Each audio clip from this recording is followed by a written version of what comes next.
Good evening and welcome to Primetime News on TV1. For the Newsfirst team, I'm Shehan Ranatunga. Now, before we get into your news, let's first take a look at your headlines.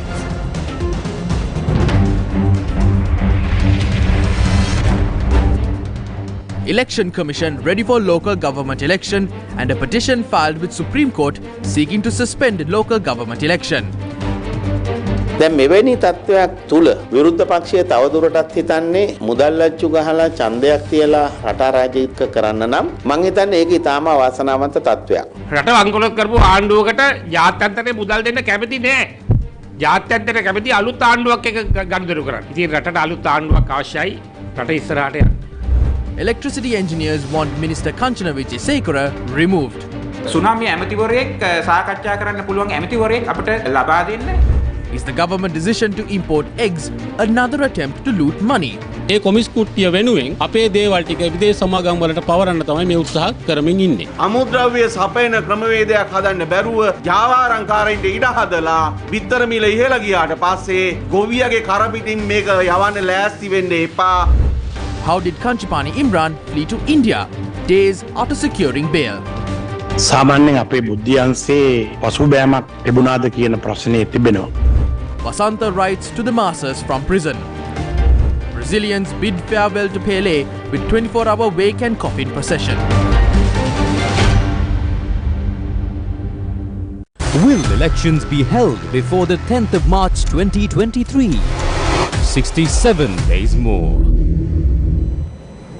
Now, members of local government institutions need to be appointed by the 20th of March, and for that, elections need to take place before the 10th of March this year. And the National Elections Commission earlier this evening announced that the notice calling for nominations for 340 local government institutions will be released by the district secretaries on Wednesday, that's tomorrow. A senior official at the Elections Commission said that nominations will be accepted 2 weeks after the notice is published. And the notice will include the date of accepting nominations, location, bonds, candidates, female representation, among other matters. The Election Commission said that the necessary preparations are being made for the election. However, a retired military officer had filed an application with the Supreme Court seeking an order to prevent the elections from taking place. Several government factions and the United National Party claim that holding elections at this time would have an impact on the country's economy. Commissioner General of Elections Saman Sri Ratnayaka, speaking to Newsfirst, said that the date to call for nominations for the local government election will be announced on or before Thursday. He said that the Election Commission plans to conduct the election before the 10th of March 2023. The Election Commission said that the date to call for nominations for the 2023 local government election will be announced during the first week of January. As per the directions of the Election Commission, the date to call for nominations for the local government election will be announced before Friday. As the Election Commission, we have completed the preliminary work to accept the nominations.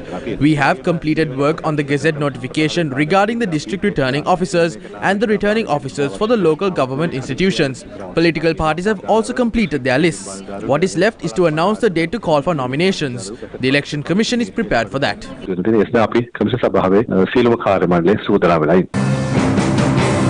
Retired Sri Lanka Army Colonel W.M.R. Vijay Sundara had filed an application with the Supreme Court seeking a writ order invalidating the preparations that are being made for the local government election. The chairman of the Elections Commission and its members, Finance Secretary, Prime Minister, Cabinet Secretary and the Attorney General were named as respondents in this application. The application was filed as per Article 140 of the Constitution of Sri Lanka. According to the Elections Commission, the cost for the local government election is no less than 10 billion rupees. The petitioner questions as to how an election that is to be held at a time when the country's revenue had dropped drastically would benefit the country and her people. The petitioner also pointed out that 8,711 local government members are a burden to the country's economy and questioned on how the election would be beneficial at a time when the election reforms are being made and when legislation is being drafted to regulate campaign financing. The petitioner notes that if money is printed to hold an election based on the failure to secure a loan for the expenses, it would lead to a considerable spike in inflation that would set back the economy, leading to a shortage of fuel and gas, as well as extended power cuts. The petition says this would lead to serious social issues in the country. Retired Sri Lanka Army Colonel WMR Vijay Sundara requests the Supreme Court to peruse the documentation produced to the court and to issue an interim order suspending the election preparations until the petition is taken up for examination and a verdict is delivered, or for a period that the court deems suitable. United National Party Chairman Bajira Abeyewardena said that this is the time to review if it is wise to print money for an election. If the opposition is planning on going for an election by printing money and leading the country into anarchy, that is very unfortunate. For 3 years, the tourism sector suffered, hotels were closed down, and many were struggling to settle their loans. Tourism is raising its head slowly. If the expectation is to call for an election to pay the salaries of another 8,000 members, that would lead to a slowdown in tourism. Calling for an election at this time would be detrimental to the country. This is not the time to waste 20 billion rupees on an election.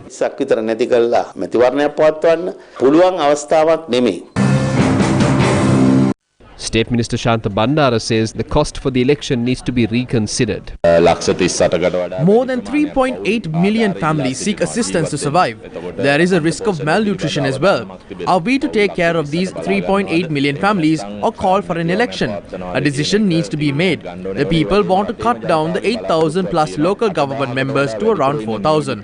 There is no issue in calling for an election. However, the post-election period must be taken into consideration and the Treasury must agree to release over 10 billion rupees for the election.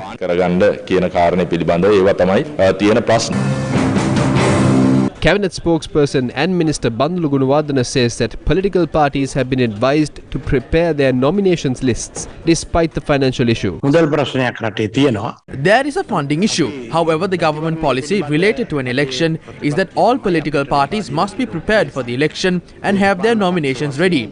I believe that all the parties are engaged in this process.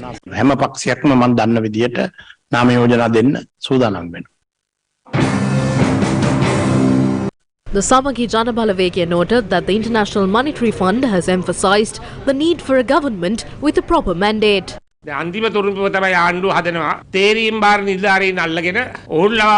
government is trying to use the returning officers to produce a report that an election cannot be held.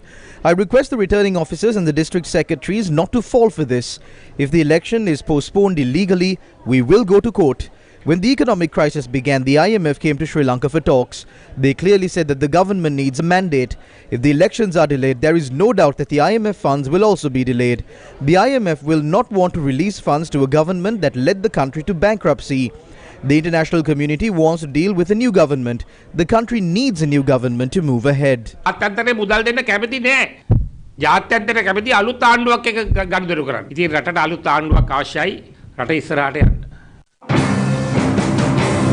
The National People's Power says that it will struggle for the right to election if the local government election is not held on time by the Election Commission.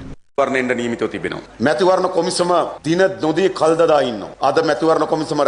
local government election is expected. The Election Commission is delaying it. The Election Commission met today. They must announce when the nominations will be called for. The local government election must take place before the 10th of March. Ranil Wickremesinghe wants to delay the local government election. If the Election Commission does not act to conduct the local government election properly, the National People's Power will fight for it. The tenure of these local government bodies lapsed in March 2021. It's been almost a year. And this is the time for the election. The Ranil Wickremesinghe and Port Tuaklan have taken over the country, just like the pirates of Somalia hijacking a vessel at sea. The Rajapaksas and Wickremesinghes have taken control of the country. A rogue group cannot do that. Let's ask the people, are you in favor or not? If the people say yes, they can stay. If not, leave. We need this mandate. Therefore, we can secure the local government election. We need to make sure that the local government election is the turning point in Sri Lankan politics. Lanka දේශපාලනේ විශාලතම හැරවුම් බවට පත්වන මැතිවරණ බවට අපි මේක පත් කරගන්න ඕන. The New Wings movement stressed that the government cannot violate the people's right to vote. This government, which has no proper mandate, is attempting to delay the elections. They are aware of the mandate against them will be further emphasized from the local government election. They will not be able to come before the people. We will not allow them to take away the people's mandate. We will not allow any government to do away with the people's right to vote. Now,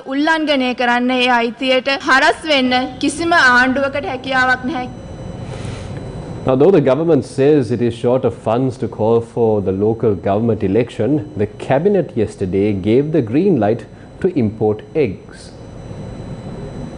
At present, the price of an egg is over 60 rupees. This has severely inconvenienced the public, especially those with children. The Cabinet of Ministers led by the President granted permission to the Trade Minister to import eggs from neighbouring countries to assist the government to bring the prices of eggs down. This is only if it is deemed necessary.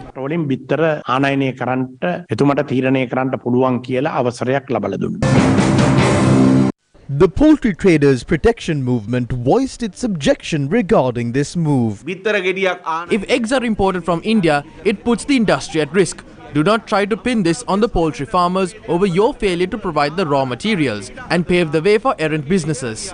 If that happens, the poultry farmers will respond in a very bad manner.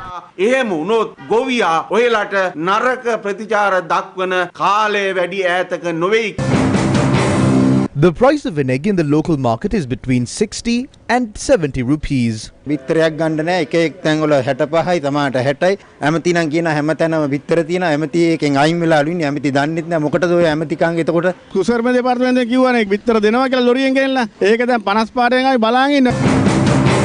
Traders blame the high prices for eggs as a reason for this situation.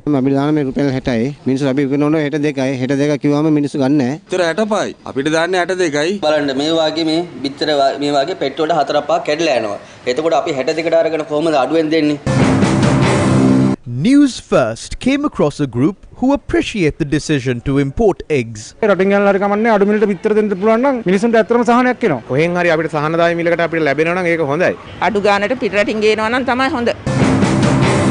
However, this is what the traders had to say.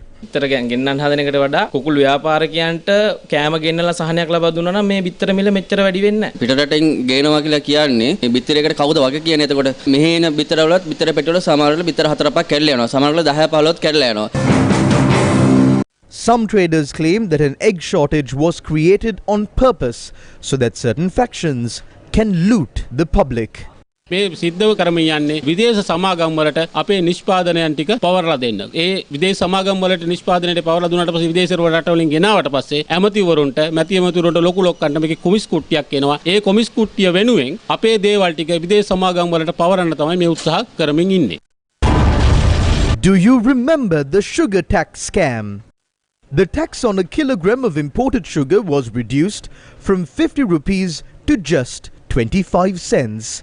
During this time in which the tax concession was implemented, one importer had brought down over 125,000 metric tons of sugar.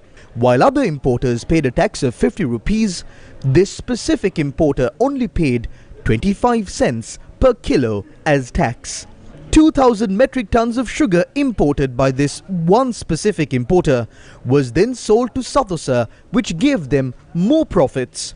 According to the report submitted by the Committee on Public Accounts, the government lost 16 billion rupees due to the sugar tax scam. The local government election only costs 10 billion rupees. A sum of money more than what is required to hold an election was secured by one businessman through the sugar tax scam. The Auditor General had recommended for this sum of money to be recovered by the government. Can't this sum of money be acquired by the government and be used to hold the election? Eggs are now going to be imported.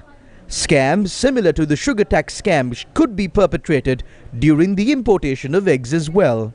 However, one thing is for certain: the people are watching. Sri Lanka's cabinet of ministers have delayed decising on the proposed electricity tariff hike. ප්‍රතිපත්ති සැලසුම් අමාත්‍යවරයා වශයෙන් ගරු ජනාධිපතිතුමත් විදුලි වල අමාත්‍යතුමා The President, as the Minister of National Policies, and Kanchana Wijesekula, as the Minister of Power and Energy, presented the Cabinet paper for the proposed electricity tariff amendment. It was decided to peruse the documents further and decide on granting approval next week. The CB Engineers Union said that it would not allow for the subject minister to arbitrarily increase the electricity tariff. They also request for a minister who can discuss the matter be appointed. අත්නොමතිකව රටේ ජනතාවට දරා ගන්න බැරි අය ක්‍රමයක් ගේන සූදානම් වුණේ. තමන්ට An attempt was made to impose an unbearable tariff system. What needs to be done is not to deploy the police and show force and brush aside the regulator. We request the government to appoint a minister with whom we can discuss this matter with. We are branded as terrorists, but we have no weapons. We are armed with knowledge. The people who brand us as terrorists are not armed with knowledge, and we cannot do anything for that. අපි ගාව ආයුධ නැහැ. අපි හැබැයි දැනුමින් සන්නද්ධයි. ඉතින් අපිට අපි ත්‍රස්තවාදීන් කියලා කියන පුද්ගලයෝ දැනුමින් සන්නද්ධ නොවුනට අපිට කරන්න දෙයක් නැහැ. CB Employees Union Chairman Malaka Wickramasinghe maintains the following view on the electricity tariff hike. We cannot approve this. The government is committing a grave mistake. They can either purchase from the national grid at a higher cost or install a solar system. That would solve the issue. When you can solve the issue for 300,000 consumers, do not impose that burden on 4.7 million consumers.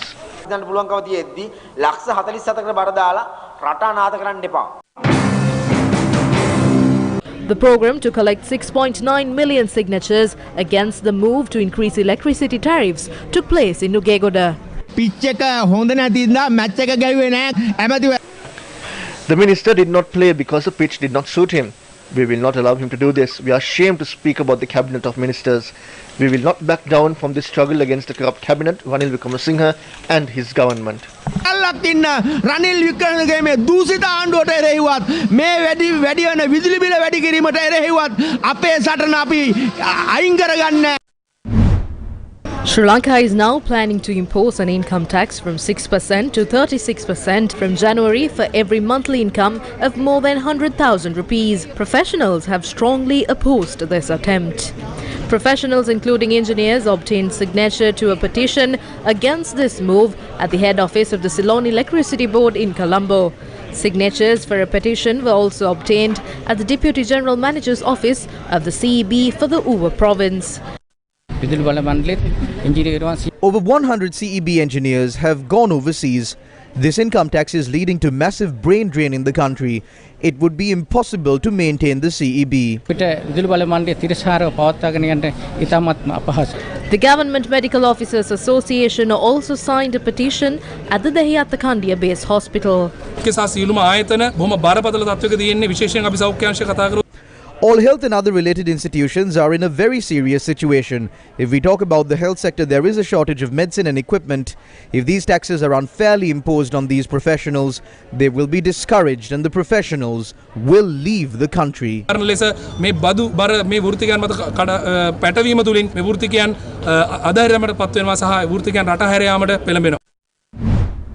President Ranil Wickramasinghe issued an extraordinary gazette declaring several essential services. The President made the order under the Essential Public Services Act. Accordingly, all services connected to the supply of electricity, the supply or distribution of petroleum products and fuel, all service, work or labour of any description whatsoever necessary or required to be done in connection with the maintenance and the reception, care feeding and treatment of patients in hospitals, nursing homes, dispensaries and other similar institutions have been declared as essential services. Opposition leader Sajith Premadasa requested the people to join together to build the country instead of leaving Sri Lanka. The opposition leader donated the 57th school bus under the Sakwala program to the Professor Edirivira Sarachanda Vidyalaya in Kolonava.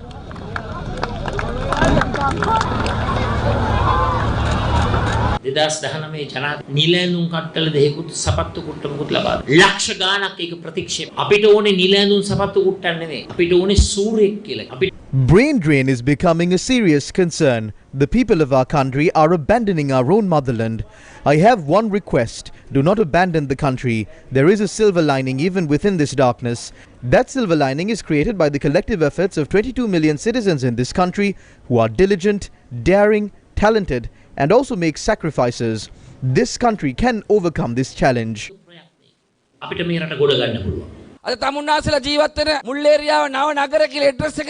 am saying this while our leader is here. He has promised me a ministerial portfolio. I believe it's urban development. Am I right? Therefore, I would like to inform you that I will build the Mulleriava city and complete construction on the Valpola junction. Remember, it is Marikar who was labelled as a racist who will be building this city. Now let's take a look at some business news. Sri Lanka's State Finance Minister Ranjit Siyamalapitiya on Tuesday, that's today, announced that liquor prices will be increased. The excise duty on all varieties of liquor, wines, beer, etc. will be increased by 20% from midnight on Tuesday, and duty on cigarettes will be increased by 20% from the 1st of January. Accordingly, a cigarette that was priced at 90 rupees will be increased to 105 rupees, and the cigarette that was priced at 85 rupees will be increased to 100 rupees.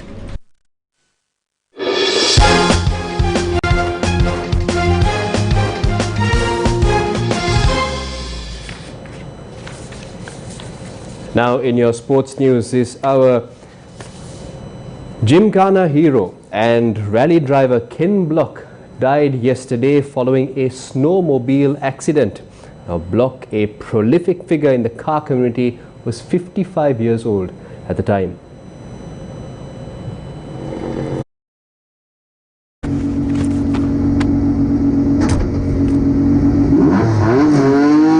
The tragic death of the 55-year-old after the crash in Utah was confirmed by his rally team, the Hoonigan Racing Division, late on Monday, US time.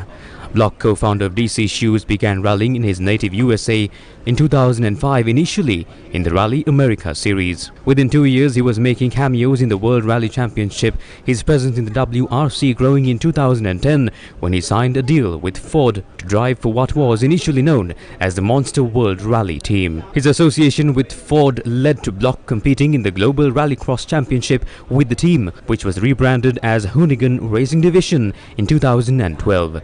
Block finished second in the Global Rallycross Championship in 2015 before moving to the FIA World Rallycross Championship the following year. More recently, he has continued to compete in US rallying, narrowly missing out on the 2022 title to Brandon Simonok. Driving force behind Block's global stardom, however, was his series of Gymkhana videos. The viral videos, which include wild car builds and high-speed stunts filmed around the world, have amassed well over 500 million views since the first episode launched in 2008.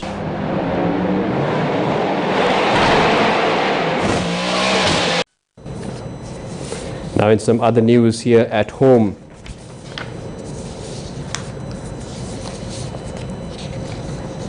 My apologies. In some news here at home. And our program to distribute books to school students all across the island was held in Colombo today. The Carriage of Hope was launched today. The Carriage of Hope book distribution ceremony was held in Colombo today. The program was organized with the aim of helping the education of children affected by economic challenges being experienced in Sri Lanka. Principals, teachers and students from schools across 25 districts attended the event. Haley's chairman, Mohan Panditage, was also present at the event.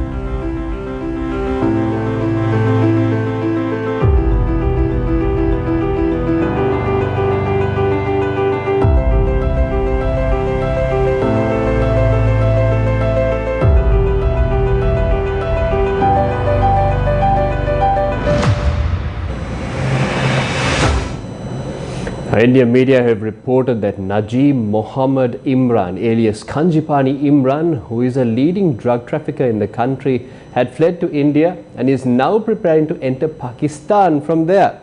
However, the main question is, how did he flee to India after his release on bail? Indian intelligence put Tamil Nadu on high alert following information that one of Sri Lanka's notorious drug lords, Kanjipani Imran, had entered India through the coast of Rameswaram. An intelligence alert said Imran had managed to enter the coastal town on Christmas Eve along with another individual. Kanjipani Imran faces serious charges in Sri Lanka, including murder, and he was released on a 5 million rupee personal bail by the Colombo Chief Magistrates Court on the 20th of December, and court also barred him from travelling overseas. Kanjipani Imran නිදහස් වෙන කලින් ඉන්දිය බුද්ධි තොරතුරු සහ තමිල්නාඩු බුද්ධ්‍යාංශය අනාවරණය කරන ඔහු තලෙයිමන්නාර මහරහා එනවා කියලා රාමාන්තපුරම් වලට. නමුත් අපේ බුද්ධ්‍යාංශයේ පිළිබඳව තැකීමක් නොකර ඔහු 25 වෙනිදා ඉන්දිය බුද්ධි තොරතුරු වලට අනුව ඔහු ඉන්දියාව කරා පලා යනවා. The ministers for security will respond. I am not aware of that. There can be a setback on our intelligence services. There were also concerns on the operations of our intelligence until the Indian intelligence services gave us intel on the Easter Sunday attacks.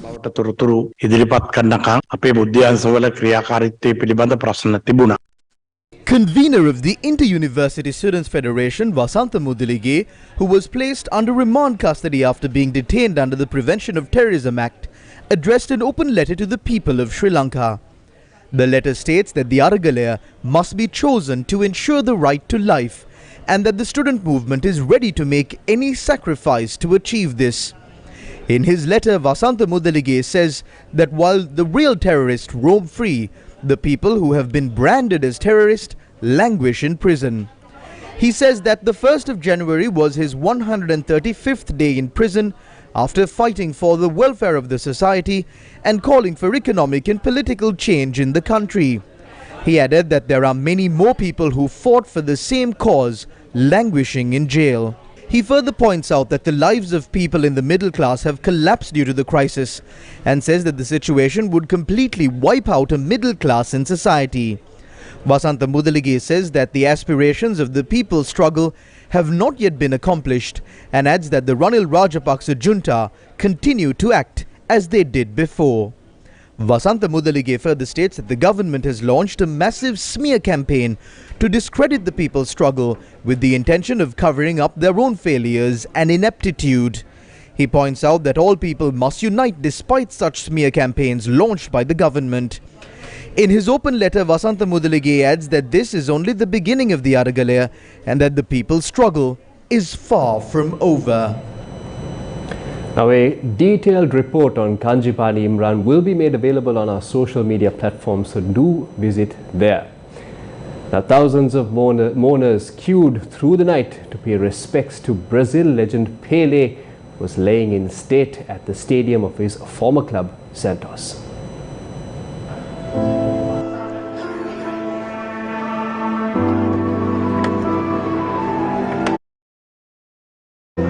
Pele's coffin is in the center of the pitch at the Urbano Caldeira Stadium in Sao Paulo, and fans have lined the streets to get into the ground. There was a procession through the streets of Santos before a private family burial. Pelé, a three-time World Cup winner, died at the age of 82 on 29th December. Arguably the world's greatest ever footballer, he had been receiving treatment for colon cancer since 2021.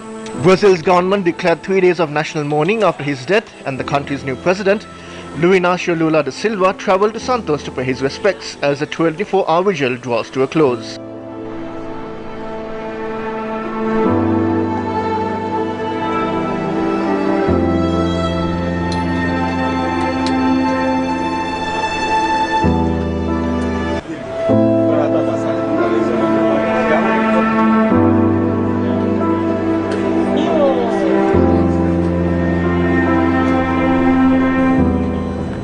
And with that, we wrap up the news for tonight. Thank you for watching.